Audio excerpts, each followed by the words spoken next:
Thank you, Presiding Officer. The Covid-19 pandemic affected every aspect of life in Scotland, and its impact continues to be felt. Today, as always, our thoughts are with those who lost loved ones. We understand that in recognition of the loss, hurt and suffering of the people of Scotland and the wider UK population, we must learn from past events and make effective, practical and measurable improvements in pandemic planning and preparedness. It's vital that we take steps to be as prepared as we can for the future. In July of last year, the UK Covid-19 inquiry published its report and recommendations in relation to Module 1, which considered pre-pandemic resilience and preparedness. The inquiry's report sets out in detail its findings and the changes that it considers necessary to improve whole system civil emergency planning and response in the UK, to ensure that we are better prepared for and able to respond to and recover from future emergencies. The findings and the recommendations in the Chair's report cover a range of matters, including governance and organisational structures, engagement and collaboration, risk assessment, including capacity and capabilities, the development of cohesive strategies to prevent, reduce, control and mitigate the effects of future whole-system civil emergencies, use of data and research, pandemic exercising, scrutiny, accountability and transparency, and how we support those who are most vulnerable to risks. We agree with the inquiry that changes are required in relation to these matters. Scotland faces a range of significant risks, ranging from pandemics to the impacts of our ever-changing weather. We must learn from past events and global best practice to ensure that we are prepared and ready. The changes that we've committed to will ensure that we are better prepared for future pandemics, but also that we're better prepared for and able to respond to a range of risks and threats and improve and strengthen our resilience as a nation. I'm pleased to say that today the Scottish Government has published its response to the Module 1 report and recommendations. Those affected by the pandemic, particularly those who bore some form of loss, have placed a great deal of trust in the Scottish Government, not just to take on the challenges that Covid-19 posed, but also to be open and accountable about our performance. That trust is of utmost importance to the Scottish Government and has informed all of our consideration of the Chair's findings and recommendations. The inquiry sets out 10 overarching recommendations. We've set out in our response, published online today, our commitments for action and the timescales which we aim to achieve them by. We'll provide regular updates to the UK Covid-19 inquiry to demonstrate our progress with regards to the 10 recommendations. My Cabinet colleague, Angela Constance, Cabinet Secretary for Justice and Home Affairs, as Minister with responsibility for civil contingencies, is already working across government to deliver the changes that we need. As we move forward, we must continue to work closely with our local, national and international partners to take the action needed to deliver on these recommendations. The changes needed to ensure our future preparedness cannot be made in isolation or by this government alone, which is why, first and foremost, we're committed to working collaboratively with the UK Government. We've already seen joint working with the UK Government and devolved governments of Wales and Northern Ireland to deliver a four nations concept of operations and exercise plan for a UK-wide whole-system civil emergencies, actions which address the findings and the recommendations outlined in the Chair's report. Recommendation 10 requires the UK Government to consult with devolved governments to create a statutory independent body for whole-system civil emergency preparedness and resilience.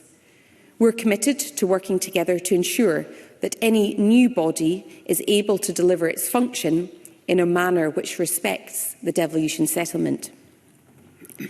Our partners beyond government are critical to delivering improvements on the ground, where the impact of emergencies is felt most starkly. We fully support the Chair's findings and recommendations regarding the vital role played by the voluntary, community and social enterprise sectors, and the role that they can play in building and maintaining our resilience. I want to pay tribute to the work of those organisations during the Covid-19 pandemic. Health boards, local government and Police Scotland, who are tasked with planning and responding to emergencies, were vital in the Scottish response. I also want to pay tribute to our communities and the third sector for the innovative and creative ways that they responded to the demands of the pandemic.